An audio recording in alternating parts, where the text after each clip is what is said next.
Hey everyone, I'm Matt Lieb. And I'm Vince Mancini. And this is Pod Yourself a Gun, a Sopranos podcast where we go through all the episodes of The Sopranos and talk about them one by one. Mm-hmm. Because it's an original idea, no one's ever done it before. And, it's our favorite show, or at least it's my favorite show. Sure. What, you like it? I like it a lot, yeah. Cool. I don't know if it's my favorite, but It's not your favorite show? It's a favorite. Then why the fuck are we doing a podcast about Sopranos if it's not your number one favorite show? I don't know. Oh, okay. Well, fair enough. Today, our guest is Felix Biederman from the Chapo Trap House podcast. How you doing, Felix? Not bad. How are you guys? Doing all right. Just found out that this isn't Vince's favorite show, so that's kind of a... Yeah. Kind of a bummer. Yeah, well, the thing that everyone says about The Sopranos, incredibly middling show. Yeah. Most average show ever made. Pales in comparison between shit like Nip Tuck, The Shield. Really, like, anything that's ever been on FX is, like, very average. Yeah. Yeah, it's very average compared to that stuff. Oh, yeah. Every cable show that FX has ever had is the best cable show that's ever existed. And The Sopranos just kind of ripped off of all those. You know what I mean? Well, The Sopranos absolutely ripped off Nip Tuck. And everyone, recognizes The Sopranos as like a gateway show to better shows. Yeah. Whiskey Cavalier. Better you got better shows like, okay, what do you got? You got Whiskey Cavalier, Seinfeld. Yeah. Frasier. Hung. That's a big one. Oh, that's a good one. Hung was a great one. Honestly, we should... John from Cincinnati. Oh, the best John show. from Cincinnati is...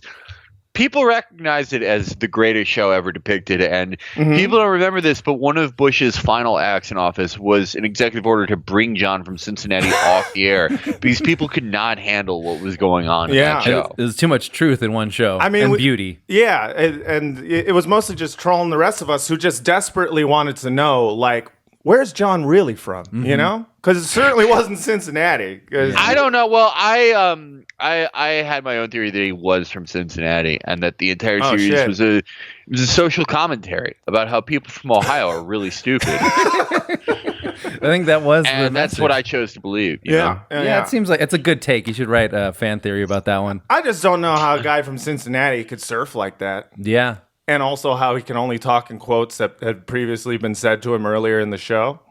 David, that was the second thing. That is, some people from Ohio cannot form their own sentences. Yeah, they can only do quotes. This explains a lot of my dad's humor. Yeah, their favorite food is red chili on spaghetti for some reason. My dad, they love they love like nearly translucent noodles, red ass chili, Kool-Aid fucking chili, red ass chili.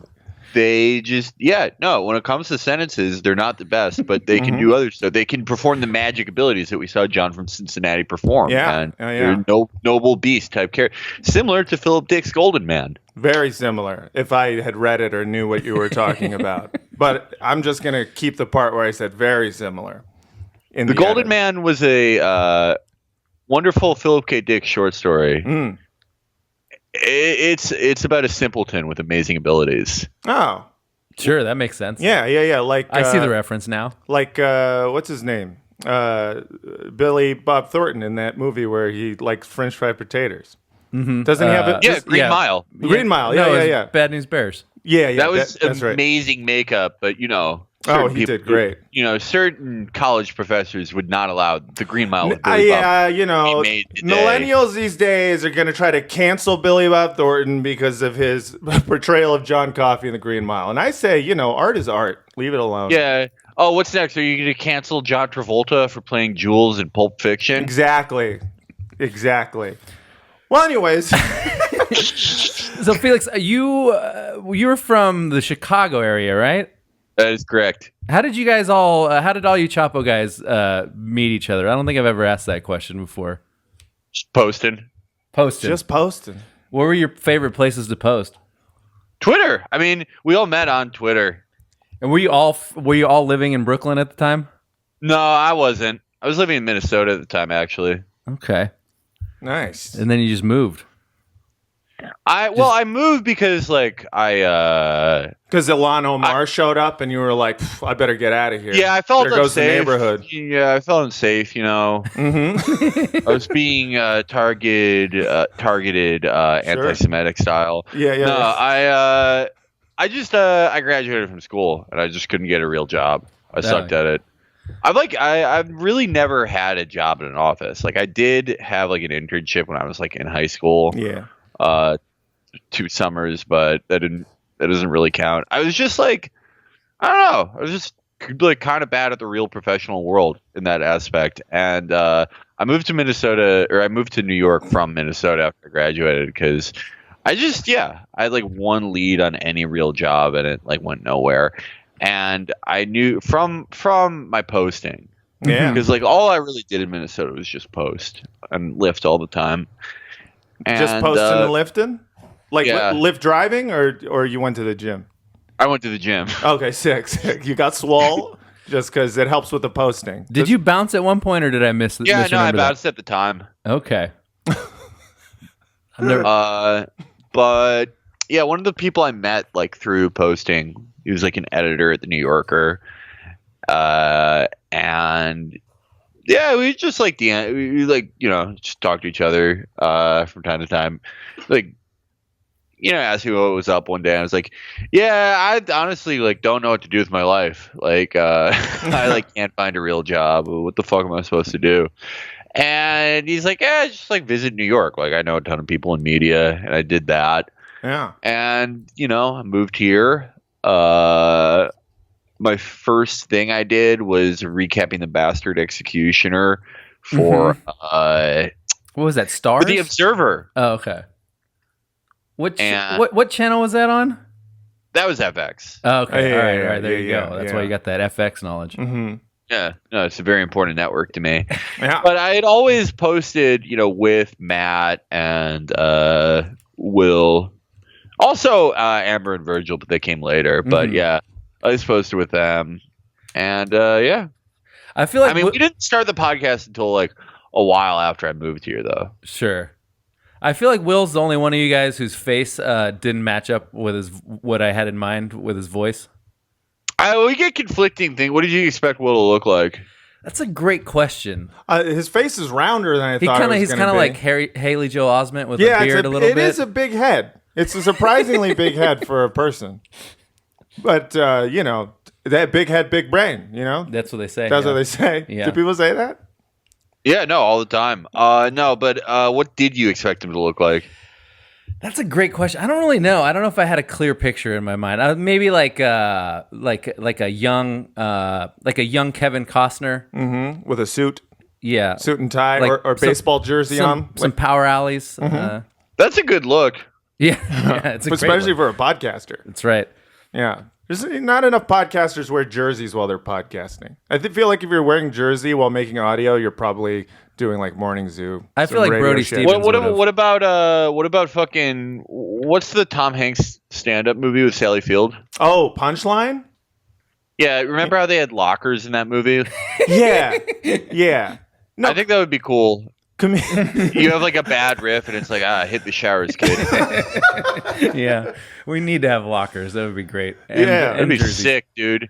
I want to be the Lou Gehrig of podcasting, and not in terms of any of his accomplishments, just having a disease. You just want to have the disease, and you want to have one really good set that people remember. You want to keep doing it long enough to eventually die from a degenerative disorder. Yeah. Exactly. And then they'll name it after you. Yeah. Felix Biederman palsy or some shit. That's right. Yeah. All right, so let's get into the show. First off, corrections from last episode. This is our most popular segment. We would never do that. Actually, we got to play the theme song. I forgot about that. Oh, yeah. Okay. First the theme song. First theme song. Here we go.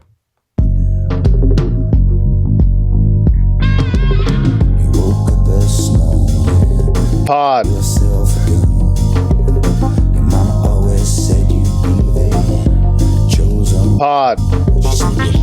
Pod.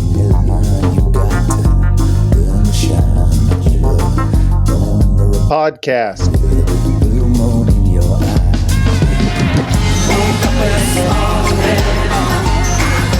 Pod. Pod.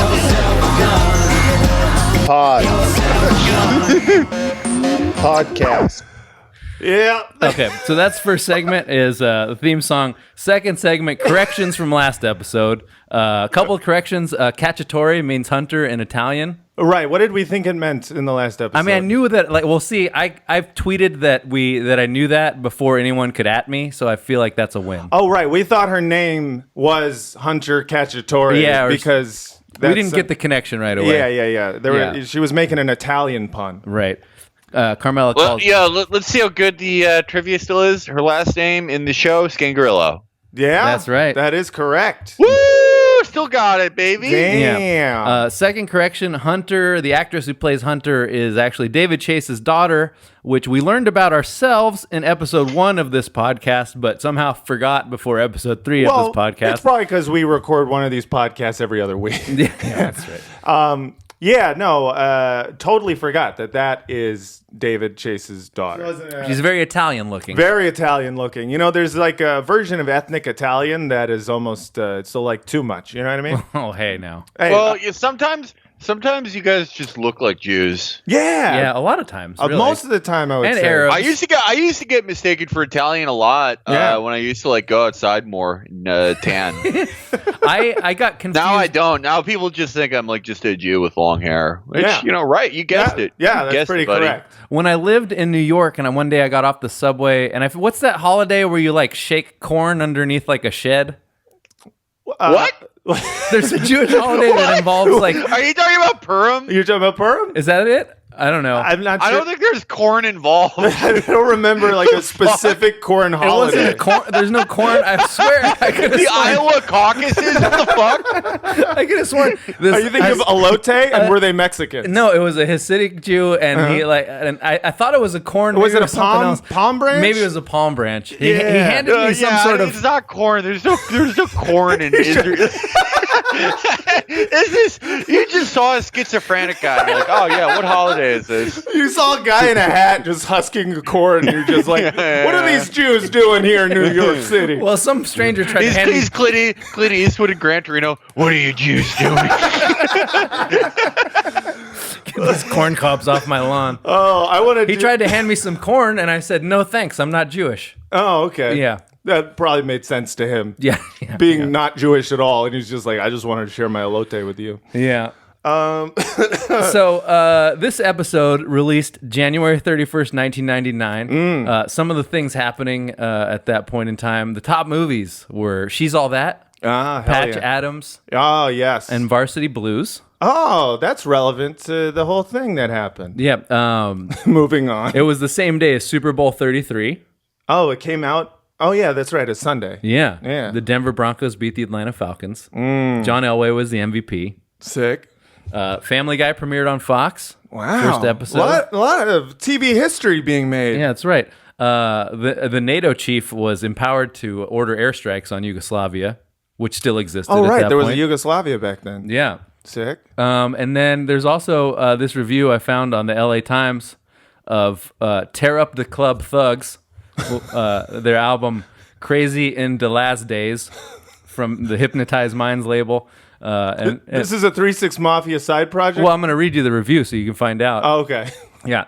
In between albums, 3-6 Mafia members DJ Paul, Juicy J, and Lord Infamous have formed the Tear Up the Club Thugs. This debut album, due in stores Tuesday, is the strongest work to date from any of the artists affiliated with 3-6 Mafia, including solo albums by Gangsta Boo and Indo G. Damn. Lightening up on the satanic references, the rappers keep the rowdy vibes intact with fierce battle tunes such as Push 'Em Off and Go to War With Us. Fierce Battle Tunes. That's sick. That's the name of the album right there. Mm-hmm. It's hard to avoid getting swept away by the sheer force of DJ Paul and Juicy J's unrelenting up-tempo tracks. Cool. Yeah, so that's what I love- I mean, it sounds like they just did 3-6 Mafia with a different name, which like fine. Yeah. They fucking rule. Yeah. But yeah, no, there's just a lot of like pointless cultural output at this time. Not like today. No. Today everything is very relevant and important. I do I mean pointless in the sense that it was like the same thing, but just with a different name. Oh, Which, yeah. No, Yeah, we do that's right. today. They were like, let's just rebrand. Yeah. I mean, this is pre them winning, an Academy Award. This was before you had to have a face tat in order to do rap. That's true. That's true. Times have changed. Yeah. I like that the reviewer was particularly pleased on that they lightened up on the satanic references. Yeah. It's like, get all this Satanism out of my gangsta club music. Yeah, please. What nerd reviewed that? He was wait. So you're a 3-6 fan, but you're like, I just don't like Satanism. Like that's. I don't know if you guys are rap fans, but like that's Lord Infamous. That was his entire thing was to be satanic. Like they dabbled in a lot of horror. That's so. Yeah, no. yeah. That's Dude, let's the get 90s. this fucking prick who reviewed this album like Let's convert him to 18 years ago. Satanism. Fired. You fucking idiot. Soren Baker is canceled. Hey Soren, nice name. Nice You taking name. Kierkegaard, you pussy. Woo! So in this episode, entitled Meadowlands, Jackie April's health worsens, forcing Tony to make a tough decision. Meanwhile, Anthony Jr. learns the true nature of his father's job in waste management, in sarcastic quotes. Also, Tony hires sleazy police lieutenant Vin Makazian to investigate Dr. Melfi's background. Yeah. So, Yeah. first problem that you had when the first thing that you texted me. Yeah, I was like, sure, they had to make the drunk guy Armenian. How dare they? Because you see, Vince is also part Armenian, and even though if one were to look at you, I would go like probably Italian. I get Irish a lot because of the red facial hair. Yeah, maybe a little Irish, but But I I'm love not at all Irish. I love that- I say I'm not at all Irish at least 3 times a week. to people who are just trying Just to people that I've come in contact with. It's the thing. they that I don't like even to- ask? I like to preface it, my existence. so You they just know. walk up to random people. I'm not even a little Irish. Nope, not even a little. But yeah, so that Lieutenant Vin Makazian, played by the late great John Hurd, who you might know from When such. did he die? He died like 2 years ago or a year ago. It must suck being named John Hurd when there's already an actor named John Hurt. Yeah, and they actually kind of look alike too. Yeah. So let's get into the the plot of this episode. Yeah. What happened? What dude? happened? Well, shit. Bada dude. B stories. All right, Bada B. So we don't have any fucking we don't have a bumper for that yet. Sure. But so the first thing is Tony. The episode starts out. Tony Soprano is in a session with Dr. Melfi, and it turns out to be a dream sequence. And so we've got him like fucking sitting there. All of a sudden, Hesh goes by on what I assume was like an electrified razor scooter, the way he was walking, but that couldn't be because it's 1999 and that's impossible. And then you got him leaving the office, and then he fucking sees Syl like getting a lap dance from a stripper, and then he sees fucking dying Jackie Aprile, and he's like, what does he say? It's your time coming. Did you get a clip of that? I didn't get a clip of that Yeah, part. Sorry. why would we? Yeah, It was why would mostly we? visual. And then he wakes up. Oh no! And then he sees from behind Dr. Melfi, and you see her hair, and then he like slowly walks up, and then she turns around, and it's his mom. Yeah, the old psycho trick. Yeah, dude, just like that movie Psycho. Right. Yeah. And it turns out his mom the whole time, dude. Yep. So that was sick, man. Okay. Other B stories? What else happened? Well, Silvio goes to the dentist in Dr. Melfi's building. Oh yeah. That's right. Yeah, Tony has Melfi followed by the detective. Chris is scared of Junior. Yeah. Livia, visited by Tony, Yeah. complains. And then AJ fighting. Felix, what was your favorite B story in this episode? This is a weird episode, right? Because like you see like the makings of what the Sopranos would become, right? Yeah. But it's still like very much season 1 is the most like TV showy Yeah. that the Sopranos was ever. Yeah, because they're working with a formula still. It feels sitcom at this Exactly. point still. Yeah, exactly. And I feel like the AJ storyline could have been great, but just on virtue, it was so TV at the time. It's quite forgettable, even though it opens the door for what would become one of the largest themes in The Sopranos. Tony versus Tony, the impression he wants to leave on his kids and his legacy versus the one he actually did. Right. I think you got to go with the Chris storyline. If you Yeah. can call that a subplot. It's About him that stands crapping out. his pants, the pants crapping. Oh, everything about it. The fucking neck brace. There's so much going on with Chris in this episode. So I got a clip of that. Do you have the one of him in the car? I got the one of him in the car. I also got the AJ fight. Which one do you want? Let's do Chris in the car. This is like one of my favorite Chris scenes ever. What did you tell your old man? About the meth? Are you insane? He had me beaten up. Don't you get it? This is serious. Let go of me. Listen. Stop this shit! He's worried about you. He's been asking where you've been, you asshole. I'm sorry if I hurt you. I hate my life, being a soprano. Hey, don't ever say you hate life.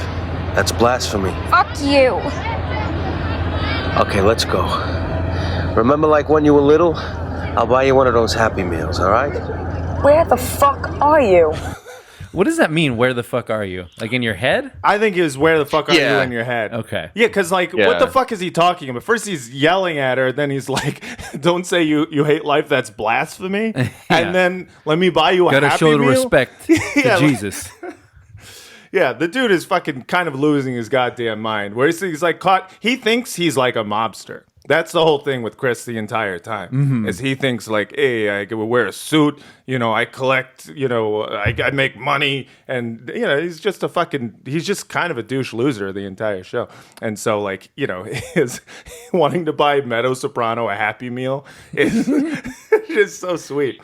Yeah, that's I mean, as much as you can tell, it's not what it would eventually become. You see so many glimpses of what a great show it will become in this season. Like there are some shit episodes this season. Like, but this is like that Happy Meal line that's like as funny as something that would be in season 4 or season 6. Right. Yeah.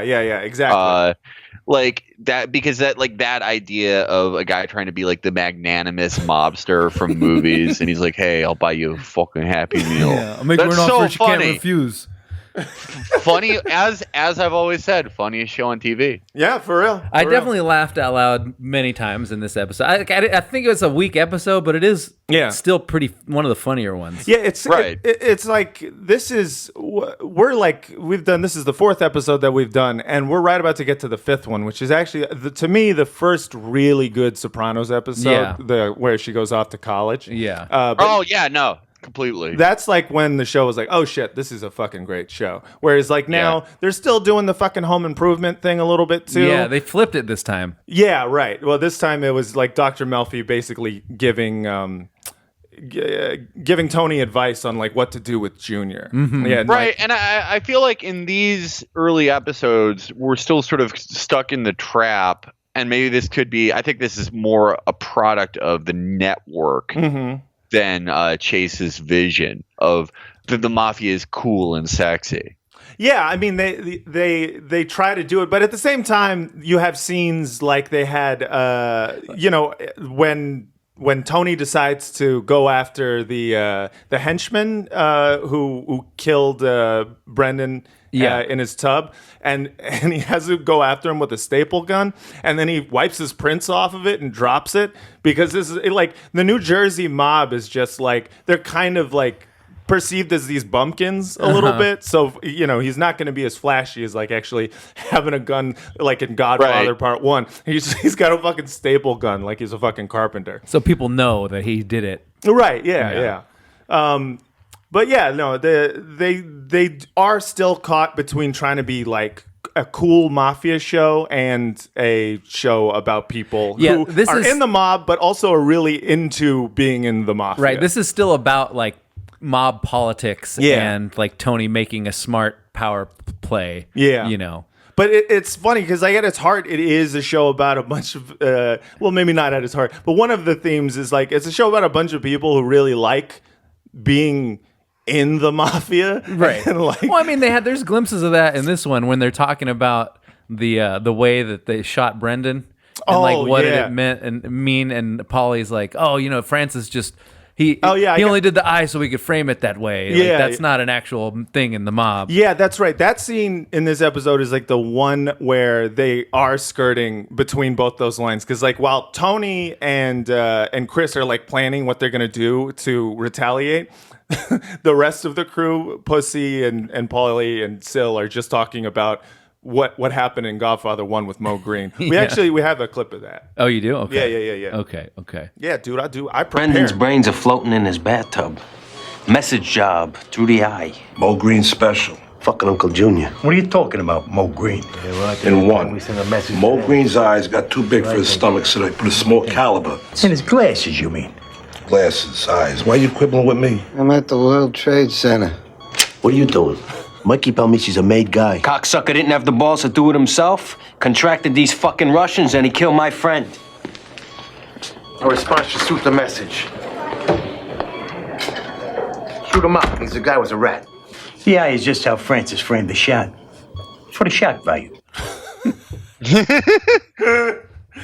Their obsession with Godfather and mafia movies in this is so good. Actually, one of the I've almost broken down and rewatched Godfather just so I could understand this show better. oh yeah. I mean, they definitely.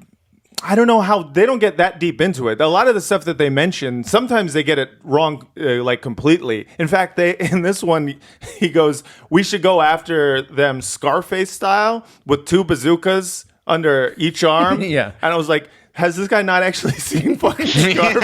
yeah. Say hello to my little friend with 2 bazookas. It's like the shit that they get wrong about the stuff that they idolize makes it all the more funny to me. Yeah, the malapropisms are, one of my favorite aspects of the show. Yeah. And then we also have Dr. Melfi's boyfriend. Oh, yeah. And he sort of butchers the lyrics to When You're a Stranger. Yeah. Or When You're Strange. No, people are strange. People are. I'm doing it now myself. You're fucking butchering it. So in this episode, Detective Makazian follows Dr. Melfi and her boyfriend. So in this episode, it seems like Tony is thirsty for Dr. Melfi, and then Vin Makazian is weirdly thirsty for Tony? Well, so Tony just wants to check out and make sure that Melfi is, I guess, not a snitch. Like, that was his big worry, right? Sure. And so then, but didn't want to tell, like, he is so protective of the fact that he goes to therapy that, number one, he has stress dreams about it, which was the opening dream. Number two, like, he gets, he sees Sil in the fucking dentist's office right across from Melfi's and, like, freaks the fuck out. Like, the dude wouldn't even tell the detective, like, I need you to check on my therapist, because he's keeping that completely under wraps. And so the detective just assumes that Melfi is his new Gumar, and then decides to pull over Melfi's new boyfriend with her in it and just beat the shit out of him in one of the funniest fucking police beatdowns that I've seen. I mean, not that I've seen that many. I never watched The Shield, but I bet that show was funny. Did you watch The Shield, Felix? Oh, of course. Was that a funny Seen show? every episode. Not in this way. It does have a sense of humor, but it's a very subtle sense of humor, Yeah. We got a clip of the beatdown. Open the trunk, please. You want to search my golf bag? Open it. I will not. You ever hear of probable cause? Oh, yeah, that's a real good legal. You resisting arrest? So, on a technical level, that was going to be one of my other points about this, is that the ADR is like at once like kind of bad, but also hilarious. Yeah. Like there's a ton of ADR recordings in this. Especially, You mean like the Foley? Like them, Yes. like the punch sounds? Yes, and like especially in the AJ fight scene. Oh, yeah. There's a lot of whoop-ah! Here, Funny. Yeah, I didn't do nothing. You beat me one more time, you're gonna be sorry. We don't know what you're talking about. Your mother blows. That's a real original message. Yeah, maybe she does, right, Ann? Yeah. Oh yeah? Then why'd you scarf up all the donuts she sent us at camp and used to cry on her shoulder? I'm so homesick, Mrs. Piocosta. Well, why don't you shut up? Have another donut, you fat fart knocker.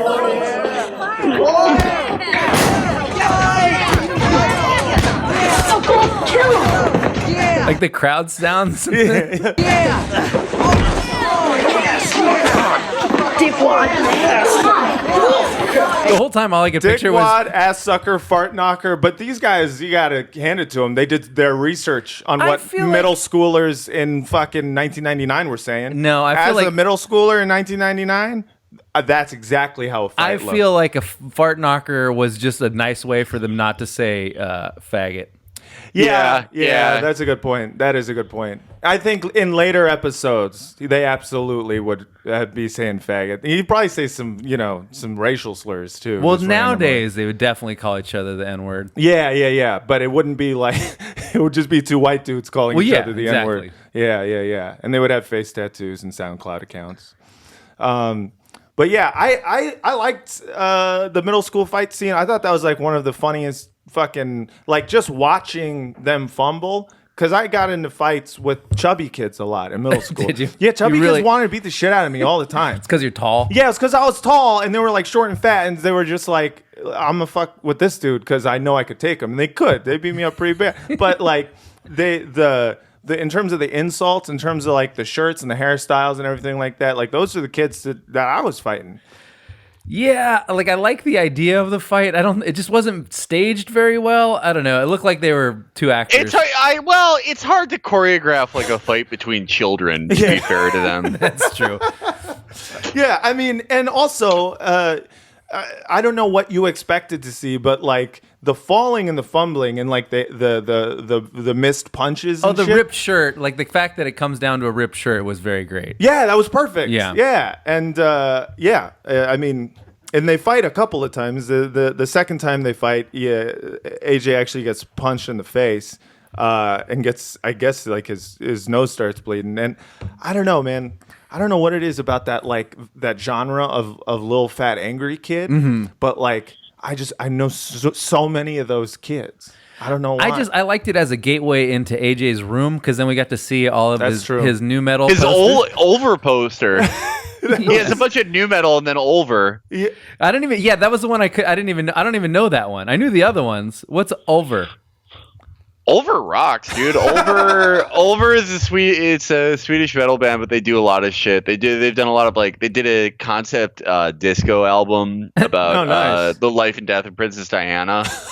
Sweet. Came out 2 years ago. Yeah. I fucking love Ulver. I'm seeing Ulver next week. Okay, that's all crazy. Right. There was also Stuck Mojo. There was Nevermore, Stuck Mojo, and then he's got a Marilyn Manson shirt. Yeah. And so I had I didn't remember what Stuck Mojo sounded like, so obviously I had to look that up. Yeah. Here's a little.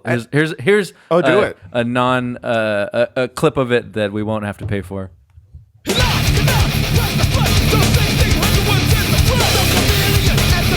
Yeah.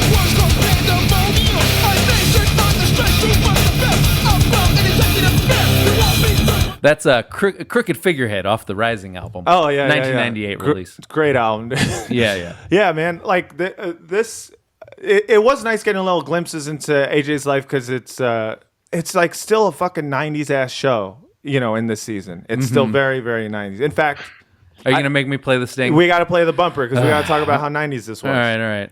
It's the 90s. Parents are supposed to discuss sex with their children. It's the 90s. It's the 90s. 90s. Yeah. Yeah, I mean, so in terms of like the 90s references, it's kind of off the charts, especially with AJ. Because first we got AJ and Tony have a cute moment where they play fucking Mario Kart 64 with each other. That was, to me, adorable. And also, I felt a little jealous because my parents took out the TVs out of our house when I was in middle school, so we didn't have No wonder TV. you're so weird. Fuck you, bro. But like, so everyone who was good, basically my entire middle school experience consisted of me going over to other people's houses and getting my ass kicked at Mario Kart and GoldenEye. Mm-hmm. Like if you were good at GoldenEye, then you had your own fucking N64 and your parents were divorced usually. That one was hard because I feel like it relied a lot on sense of direction. I have a really poor sense of direction, and so like I had a friend who just had a really good sense of direction. Yeah. And he had memorized all the different places that you would come back to life. Oh yeah. So he would kill me. And yeah, then, that's every first-person shooter. Every competitive first-person shooter is about remembering the map and map awareness. Yeah. Once you fucking get the map down, then you actually can advance. He would kill me, and then he would go to the place where he knew I would pop up, and then kill me again. Oh, he would kill you in respawn? Yeah, he spawn trapped you. That's spawn fucked up, dude. Yeah, dude. Fucking bullshit. Well, were you camping, though? I don't know what that means. You a bitch. Were you staying in the same place waiting for people to come by to get the jump on them? No, or were you I was moving dead. around? I was dead, and he would come and. Okay, yeah. So you would respawn, he would immediately kill you? Yes. Oh, damn. Yeah, spawn trapping. Yeah. Spawn trapping is a great evil, but a legitimate tactic. GoldenEye. The path was you GoldenEye to Halo to Counter-Strike.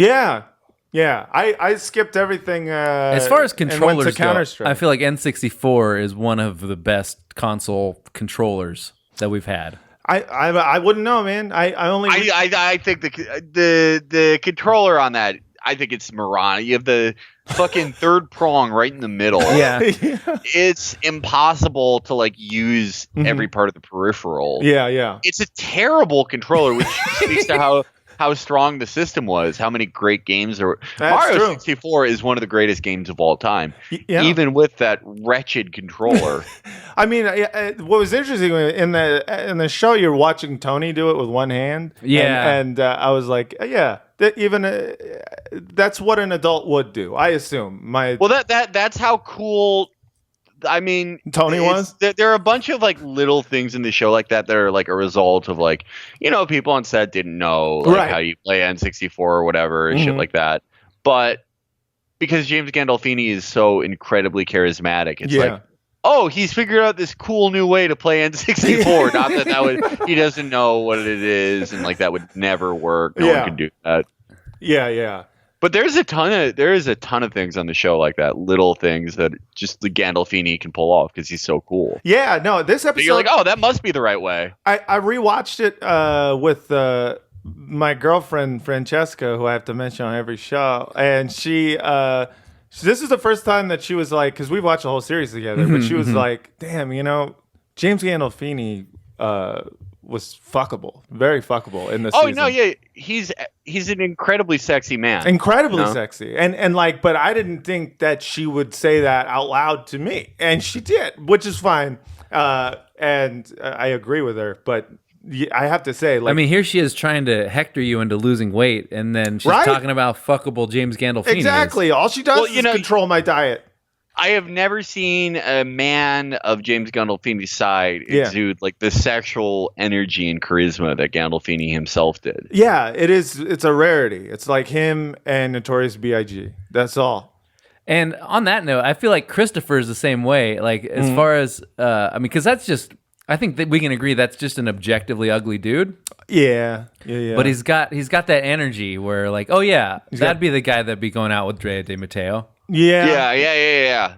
And she's the type of girl who would go out with a guy she's incredibly well cast. I think she's married to the bassist for Whitesnake or something like that now. Oh, for real? Yeah.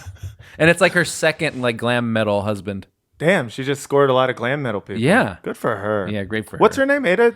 Drea De Matteo. Drea De Matteo. That's right. Some of the other 90s shit that happened in this episode is the clip you played with AJ in the first fight there. He's doing a prank on that dude's... the pager prank. Pager, yeah. A payphone to a pager. I mean, everything about that is fucking antiquated. Oh, and then my favorite part of that whole scene is just the sheer size of the polo shirts everyone was wearing. Oh, yes. Yeah, dude. That's the polo shirt meant to be ripped in a fight. That's how all those shirts end up. Yeah, what was the brand that she said? Westport. See, I don't know that brand. Was that a popular polo shirt? I don't brand? know. I assume that's a Connecticut. Well, it's a city in Connecticut. Oh, okay. I didn't wear. I wasn't into that many polo shirts. I definitely. I got into I'd have an Izod. I don't know what that is. You don't know what an Izod is? No. Oh, Izod. Yeah, Izod, man, was Lacoste, but yeah, it was Target Lacoste. Yeah, lower market Lacoste. Lacoste, the alligator one? Yeah. Yeah, yeah. No, it's not alligator. Lacoste is like a tiger or something, I think. No, it's not. Lacoste is an alligator. It's alligator. Okay. Yeah. Which one's the one with the tiger on it? No idea. Dude. Anyway. Yeah, but no, I fucked with a lot of. I did a Hawaiian shirt thing for a while. Yeah, but like around the time ska was happening. Yeah, exactly. Yeah, so because this is like Hawaiian shirt, bleached hair, puka shells. That was the ska look. Yeah, well, I mean, I didn't do puka shells as a bleached hair because I didn't have the confidence for that because I couldn't pull it off. Like there were some really confident Jewish kids at school who could pull off like Goysha looks like that, but I would look like a fucking Ronald McDonald. It was the coolest Jewish kid in my class in 6th grade. Yeah, he had a do-rag. Yeah, it's amazing. Like everyone was like sort of intimidated by him, but he was like a manlet with a do-rag. Yeah, I remember. He was like short. Like we were all taller than him, but everyone was just like intimidated by him. And it's like, yeah, it's like even like 3 years later, you'd be like, you look fucking stupid, dude. But something about like being 11, you're like, oh my god.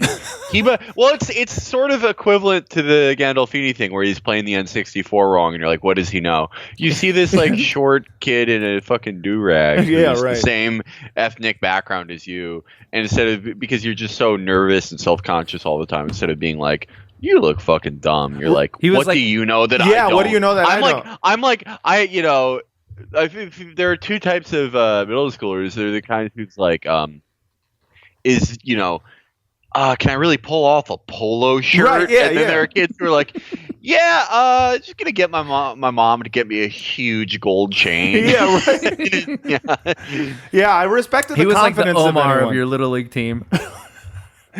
Just doing rips and runs. Yeah, he's just a little guy in a do-rag where you're like, oh, don't fuck with that guy. Yeah, we don't know what he's up to. We don't know what he's capable of. Yeah, I felt like the dudes who had that level of confidence, I was like, they're for sure getting laid. That's what it is. Yeah. Because you can't be that confident and not get laid. But now looking back, I'm like, no one was fucking do-rag kid, you know? No one was fucking, fucking Jesse Goldman with the fucking giant chain. Like, that dude, he couldn't even rap, but he kept trying to rap in front of people. Middle school was a fun time, man. Sure. Then there was Alex Goldman. That was it. No, yeah, Goldman. That dude. That's the guy on Reply All, right? Is there? Well, there's probably many Alex Goldmans. Sure. I'm just thinking of like fat AJ looking motherfuckers who used to try to beat me up in middle school. Yeah. And now I'm getting revenge on them. Yeah. You're on a Sopranos podcast. Anywho, yeah, my favorite, I think, was this 90s website that at the very end of the episode, or close to the end, Meadow finally like reveals to AJ, who had no idea, I guess, this whole time, that his father was in. I mean, the that's mafia. that's character appropriate for AJ. No, right? Yeah, he's still a kid, and then takes her to a. Well, he's a kid, but he's also an idiot. Yeah, right. Well, that's true. And they really were setting up the long con with all the new metal. Like, they really set up his eventual turn into, like, a goth kid who was, like, reading Nietzsche, as he says. Yeah. Nietzsche. Yeah. But he takes him to a website that is just one of those, like it looks like an old GeoCities or, like, Angel Fire website. It's got, like, a fucking, like... an animation of a gun shooting, and it just says, welcome to the hottest mob website. Visit the Sleeps with the Fishes report, your insider's guide to who's in and who's out in today's La Cosa Nostra. And like, it's just pictures of John Gotti and shit like that. And I'm like, I made this website when I was like, in maybe like 9th grade. Yeah. Like I made like, all my favorite guitar players, the website of the gods at angelfire.com, you know? Those sites still exist. Shout out to my friend Nick Usen, who sends me a lot of mafia blogs that are still like very web 1.0. Yeah. Incredibly charming and some of the most actually informative. I feel like the ratio of information per space used on a website now is it's terrible. Yeah, right. Yeah. It's just a lot of design now. We actually had a tie-in, a real life tie-in this week. Francesco Calli, reputed Gambino boss, was gunned down. That's right. At his home in Staten Island this week. That's right. We had a mob Godfather hit this week. Yeah. That's crazy. I mean, It's like what are their schemes now? Is what I want to know. Yeah, what are they doing? Like, do you think they're doing like robocalls and shit? Do you think they had something to do with the college, fucking scams? Oh, Did they be get great. the Full House lady's daughter into college? I hope so. That would be sick. But yeah, like what scams? I mean, there's so. It should actually be the fucking like. This is the renaissance of the fucking grifter. They might actually be doing way better than they've ever been doing. Like, think about... I own a piece of Anthony Scaramucci. Yeah, I mean, like, just think about, like, the fucking, the scams that they were running just in the fucking 80s, with these, like, credit card scams and shit like that. Now, you can fucking... I mean, you can just pretend that, like, you got kicked out of a restaurant for wearing a MAGA hat and start a GoFundMe and get, like, $100,000. like they're all in on the fake GoFundMe racket? Yeah, they probably are, man. That's probably, like, half of their income at this point. I mean, I assume that's why, the godfather of the Gambino crime family got murdered, Yeah. It's because someone found out that, like, he wasn't really sick and dying from cancer, Mm-hmm. It's possible. Sure. What else happened in this show? Oh, the mother. I mean, there's another great... It's like, Livia wasn't a huge part of this episode, but, like, the parts that she was in, I just thought were very excellent. Yeah. Here's a clip of Tony talking to Olivia. In that city, grown men soiling themselves. Not like that anymore, Ma. That Giuliani. Maybe we should just stick to the field trip. Mothers throwing their babies out of skyscraper windows. You're always with the babies at the windows. Yeah, I like the implied callback. Where she's like, oh yeah, she's always going on about babies going out of windows. Yeah. I mean, but she mentions the murdering of children, of mothers murdering their own children a lot. I guess, the entire show, it just keeps mentioning that to the point where eventually you just see Olivia try to murk. Oh yeah, you think that was like the early foreshadowing? Yeah, for sure. That's Okay. where they were going. They knew they were going to get to the point where he almost gets whacked by his own mom. It feels very much like David Chase like just started psychotherapy and then like wrote this show like 6 months later. He started psychotherapy, he read Portnoy's complaint, and then he was like, it would be a good movie. And then he turned it into a TV show. Yeah. Yeah. I really like it sucks because Livia doesn't last very long in the show because the actress dies, but it's like you get more and more these distilled moments of Livia as the show goes on where she's just like mid-sentence, mid-conversation about something, she's just like, I wish the Lord would take me. Yeah. the amount I don't know if that's the old person thing or an old Italian person thing specifically, because like I swear like my grandmother and like aunts would just say morbid shit like that constantly. I mean, but I say it like on a regular basis, I'll say out loud, kill me. Yeah, but not like that though. Like I wish. Yeah, not as graphic. That's and true. As situationally contextual. Yeah. I think Livia, it is a shame that Nancy Marchand died. Yeah. And Olivia was the key to the broader show, to the show becoming more than it was in these first few seasons, I believe. Oh, yeah, definitely. Livia kind of opened up the metaphysical realm of The Sopranos, I think. Yeah. Yeah, I mean, I don't really know what kind of show you would have gotten if she had still been alive. If it had still been that show. If it might have even jumped the shark, actually. It kind of forced it into kind of like new territory after season 2. Yeah, they had to go away from the, just strictly being about the therapy and about his mommy issues. Exactly. But yeah, man, and what I love about that scene is he comes in with these macaroons, her favorite macaroons, and like offers them to her, and her like she's got this bright look on her face like, oh fuck yeah, my favorite, and then she immediately goes, they're too sweet. Like she gets off so much on martyrdom in a way that is just like, oh fucking shit, David Chase's mom had to fuck him up. Imagine what that woman did to this dude. Like, cause that's some dark ass shit to be like literally. See, I just read that as an old Italian lady thing to be like to wanting to be the martyr all the time. Yeah, I mean, maybe it's an old Italian thing in general, but I mean, that's like, I was thinking to myself, like, if the only reason to deny those, getting the pleasure from something that your son did is to say like, it's a big fuck you to your own son. He just put her in a home. Yeah, she likes it there. She's so full of shit. She likes it there. She just likes to complain and make him feel bad. Well, yeah. Yeah. So there was a bunch of random new characters that got introduced. Like there's a capo dinner at one point, and there's all these random fat guys that we've never seen before. Yeah, we see Jimmy Altieri for the first time. Yeah, that's the first time you see Jimmy. And I think you see what's that motherfucker? The older guy who ends up in later seasons. Oh, I don't want to. I no spoilers, but there's a few different capos in this that, and they did a really good job casting it because they all look like dudes who would have a heart attack in a sports book somewhere. Right, exactly. Yeah. They then eventually I think they all do in the show. Sure. But yeah, and you also get like,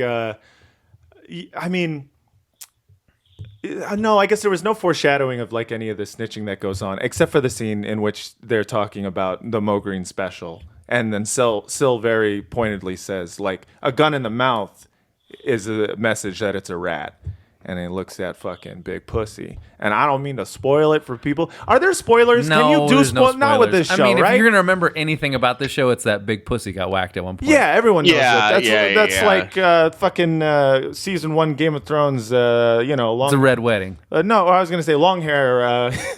Ned Stark. Ned Stark. Yeah, long hair. That was his nickname, Ned Longhair. Ned Longhair. Here's the thing about like TV shows: a lot of names and characters in it. I don't remember most people's names in real life, let alone on a TV show. So you got to give them a little nickname. Sure.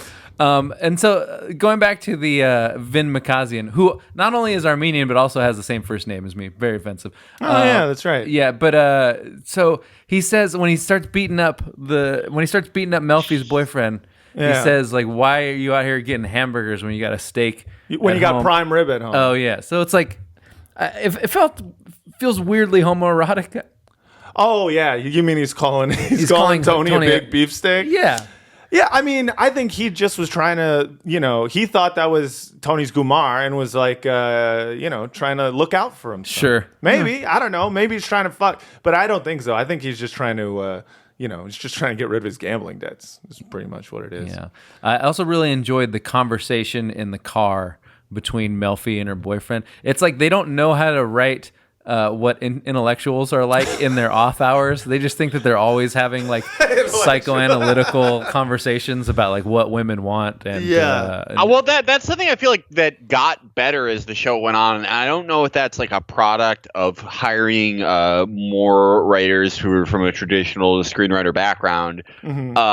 But the later seasons, Melfi's family and friends and the Melfi extended universe, as it were, is written perfectly insufferably. They do later on. They do an amazing job. Because there are two types of upper middle class people on the show. There are people who, pick up gobs of cash from construction jobs and sports booking, and they have some trappings of upper middle classness. But for the most part, they're very divorced from the cultural signifiers. Yeah. The rest of the upper middle. I mean, the point of the show is that those people are outsiders. That's why there's so many malapropisms. They're outsiders.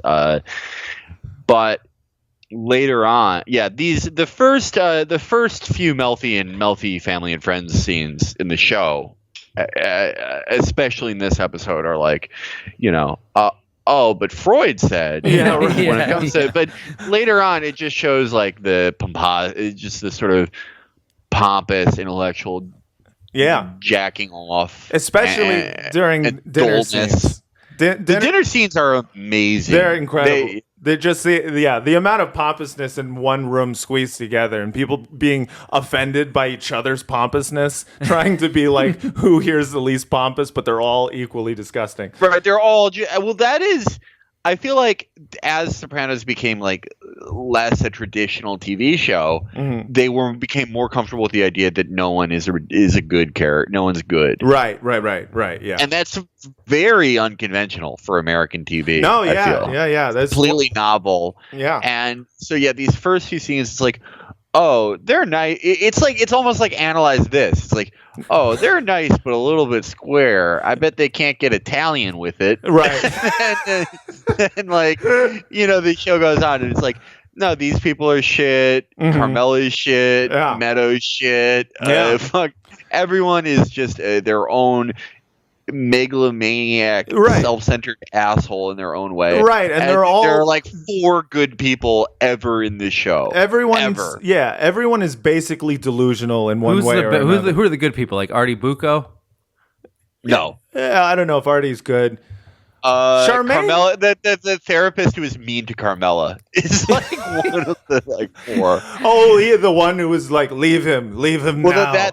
That character is the most representative of David Chase. Yeah, and he's that's just David. Well, that's David Chase's Rorschach moment. Yeah. Chase's Rorschach in Watchmen is when he's just talking about. The completely fallen, self-centered, awful world with no redeeming qualities. You're not in therapy. I'm not in therapy with you. You're stuck in therapy with me.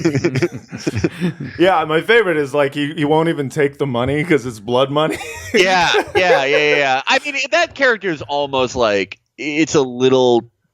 It's like too, like okay, but for the most part, it is great. It is great because it is just like I think Chase is too smart a guy to not know that there's like this huge portion of the audience that's like, damn, Tony's fucking cool. Right, exactly. Still to this day, I'm sure. Oh yeah. Absolutely. Yeah, there's people who like enjoyed the movie Gotti and The Sopranos at the same time. Oh, yeah.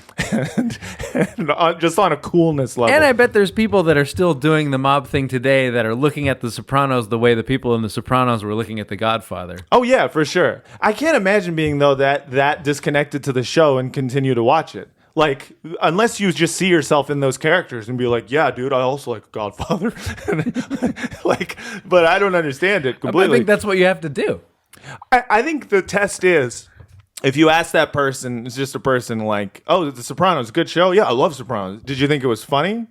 If they didn't think, they were like, yeah, there were some jokes, most of it was just badass. Then you're like, okay, now I know where you stand. Well, they think like all the funny jokes were the one like the like literal like vaudeville-esque jokes. Yeah, they would tell each other. Or like the murdering of strippers. Like they were like, that shit was so funny when he just hit her. And not like the Saint Alzier's festival for Alzier. Yeah. I think there's a thing that's one of the best. I know we're supposed to be talking about. No, we can talk about anything. Saint Alzier's, I saw that episode. I watched the show for the first time when I was 16, and as much as I was similar to someone in Melfi's family, I still had the, you're still like an idiot 16-year-old, so you're like, the show about the cool guys. Yeah. But it's such a great show that you can watch it that way, obviously. But the Saint Alzier's episode, the one with was that the one with the hat? Where Paul, they won't pay for the hat. Well, that episode was a very good episode if you were like a little lib like I was, because it's so explicitly about the death of America. Yeah. And sort of the end times of the empire, but it's shit. What the fuck? What was I saying about watching it the wrong way? Right. No, yeah. The Saint Alzier is when I first realized it was like more. You could watch for more than just like this is a show about cool guys. Right. There was more to it than that. That's true. It does speak to the show, being excellent in that you can actually just watch it as a kid and be like, "Fucking dude, it's cool. There's guns, there's tits." Yeah, I think there's like you could have watched it like Entourage, basically. Yeah, right. It came on before Entourage. Right. I would watch Entourage as a come down. Yeah. I think there's a thing like that with a lot of HBO shows. Yeah. Like I've always said that about the first season of True Detective. Right. Like there's people like me that enjoyed it because Matthew McConaughey's character was like funny. Yeah, right. Like he was kind of a parody of like the existential dude. Yeah, but then I feel like there's a significant portion of the population that watched that thinking that Matthew McConaughey's character was like a sage. Yeah. They're like, dude, just listen to what he's Like, fucking oh, dude, saying, time is dude. a fucking flat Dude, circle. Rust Whoa. is like one of the smartest written characters of all time. But the problem is that for sure Nick Pizzolatto or whatever. Oh yeah, I'm sure he thinks that's a fucking for genius sure, character. Absolutely. He thinks he's Rust. Yeah, like and that's why I fucking can't stand the show anymore. Well, yeah, the good thing is like when you're watching it at the expense of Nick Pizzolatto, more so than you're watching it like we're laughing at him, not with him. Yeah. Well, True Detective is a great example of a conventional show. Yeah. Because I love the first season of True Detective. Yeah. But I don't love it because it's transcendent or funny like The Sopranos is. I love it because it's that first season is such a fucking cool world. Yeah, it is. Yeah. And I actually like both actors a lot. Me too. And so you combine a very cool, interesting world and two cool actors that you like. It's this is fucking great. But it's not The Sopranos. Yeah, it's a pulp show. Like, it's a good pulp. It's good pulp. Yeah. Right. Yeah. Right. And I like season 3 for the same reason. The same reason. Not as good as season 1, I don't think. I think the acting by Ali is probably better than the acting of both men, but just the world isn't as cool to me. But Stephen Dorff though. Right. The only show that I think is can get to that transcendent level as well as Sopranos is Deadwood. Because they're both shows that have no elements of the supernatural, but do point to something higher, which is The Sopranos is about sort of man trying to find meaning through family and trying to sort of pretend like he isn't in the midst of collapse, both around him and inside himself. Right. And Deadwood is about it's not about a collapse, but it's about people who have had no luck making anything, trying to make something to get that same meaning. Yeah. But now, if they were making both of those shows now, I feel like they're conscious that we're in like the prestige TV era, and they would like telegraph that with like in Fargo, they have to have an actual spaceship, Right. Yeah. They couldn't just let it be. They had to actually show. They're like, oh no, space aliens. we have to show you that it's like there's something more here. Yeah. Instead of just letting you get it. But so then this episode ends. AJ finds out. AJ knows that his dad's in the mafia. Yeah. Junior becomes boss. Yeah. And Christopher's place is unclear, I guess, is the end of that. Yeah, we're gonna find out in later episodes. I was reading that the Alan Sepinwall book, and he made a point to say that like the episode's title, Meadowlands, not just because that's where you go to dump bodies in New Jersey, but also because her name is Meadow. Meadow's I land. get it. You see, Meadow informs AJ of what's actually happening. That his father is actually in the mafia. So he's gone to Meadowlands, and now she looks at him at the funeral once he realizes he's putting the pieces together. Like, oh shit, this is a mafia funeral. And she looks like, welcome to my world. And I was like, oh shit, you know what, Alan Sepinwall? You might be onto something. Pretty good. I feel like this episode should have been entitled "Come Heavy or Not at All." Yeah, CUM. Yeah, well, I just yeah. It's such a The Sopranos. Yeah, they would never do like Shield titling. Yeah, that is one thing I always loved about them. Maybe a little pretentious, but I did love the episode titles because the first time I watched it on HBO on demand. Yeah. And I just because when you're like 15, it's unlike anything you've ever seen. Yeah. And you're used to watching like Prison Break and shit. And the episodes are called like, a tough nut to crack.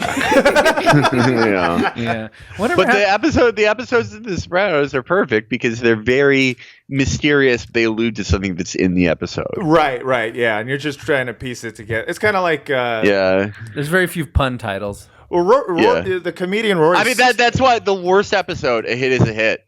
That's a traditional title. That's a fun title. That's true. It's got a fucking double entendre. Universally recognized as the worst episode.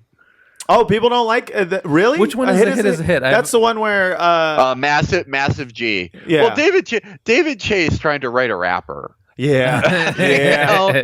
That's a good point. I mean, we're gonna we're only one episode past like one of the more racist episodes. Two of them. There is some shit.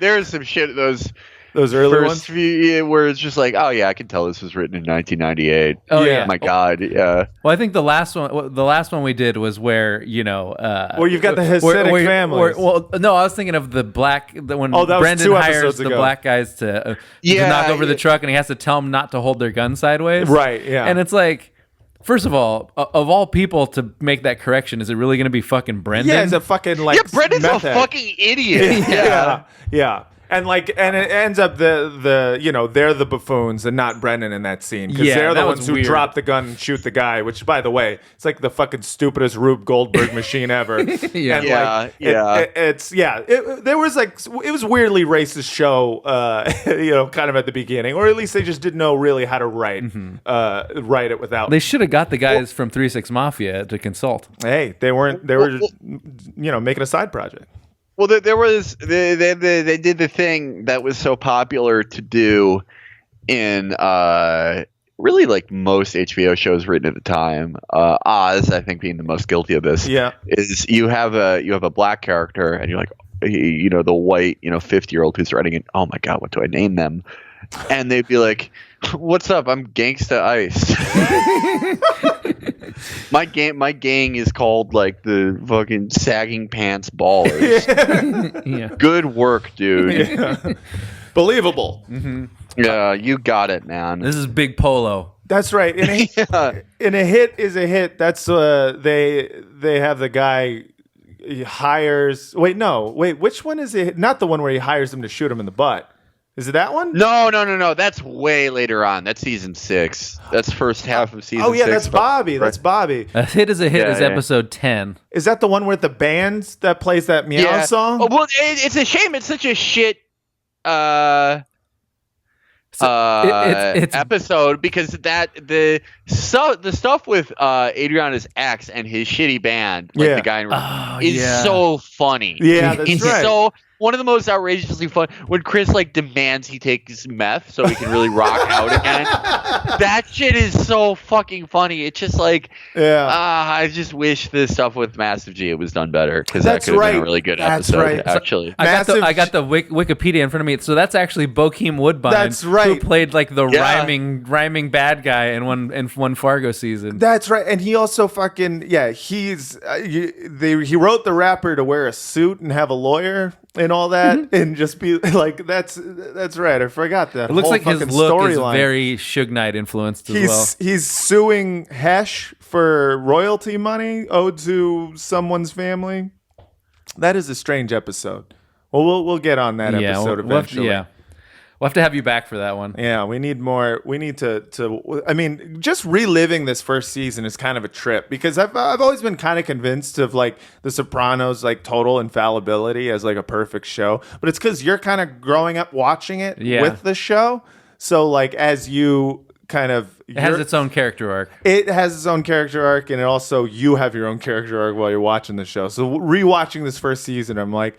Yeah, I could see, because I know people who are like, I tried to watch The Sopranos, but it was too 90s for me. And I was like, what the fuck are you talking about? Yeah. And then now I'm watching it, and I'm like, I get it. I a little bit see what you're saying. Well, are we putting this one to bed then? Let's put it to bed. All right. Yeah. Felix, thanks so much for coming on the show, talking Sopranos with us. It was my pleasure. I'm sorry we had to do this like an hour and a half late. My alarms failed me. I think I should get a conventional alarm. Well, see, the funny thing was, like, I realized after that happened that I never specified which time zone we were doing this in, and I wondered, and I thought it was my fault for not actually confirming that. Not at all my fault. Okay. Wait, so what? Are you in New York? Yes, I am. So isn't it? What time were you asleep? I was taking a nap. See, you were taking a nap. Vince said he was probably taking a nap. That's when I take a nap too. I just don't have the ability to nap. Well, I'm glad you were. I picked it up as I got older. I used to think I couldn't do it, but been trying it. And if you want a way for your body to feel just very warm and not really feel any better, check it out, guys. I mean, when you wake up from a nap, do you feel refreshed, or do you just feel tired and like you have to wake up all over again? I just feel tired. They suck. I don't know why. I'm happy I can do them now. I like it. Fuck those. I'm pro nap, but you can't go over the 40-minute mark, because then you'll be fucked. Oh, okay. No, yeah, so absolutely there's not. a time limit to it. Yeah, Right. I say like 25 to 35 minutes is your prime nap window. It takes me an hour to go to sleep. So Well, yeah. all right. Well, Felix, thanks so much for coming on. Where can people find you on the internet? Check out Pod Save America. It's Pod my Save podcast. America. Yeah, that's a great political podcast. Pod Save America on the Crooked Media Network. They're backing all the right. But Beto 2020, everyone. And Vince. What's I forget on this podcast. See, this is a side project. Do we say what the Google Voice number? We don't. Yes, we do. Yeah, 415-275-0030. Send us all your Sopranos and or Fraudcast related voicemails. Most likely you'll send it for the Fraudcast. But if you happen to also listen to this one, then talk about Sopranos with us, people from the internet. And again, patreon.com/Fraudcast for all the bonus episodes. Thanks so much for listening, everyone. And how do we end this one again? I don't remember. Oh, you play Don't Stop Believing. Oh, yeah. Yeah. Yeah, well. Yeah, we got to figure out a good ending for it. Yeah. Okay. All right. Thanks so much, everyone.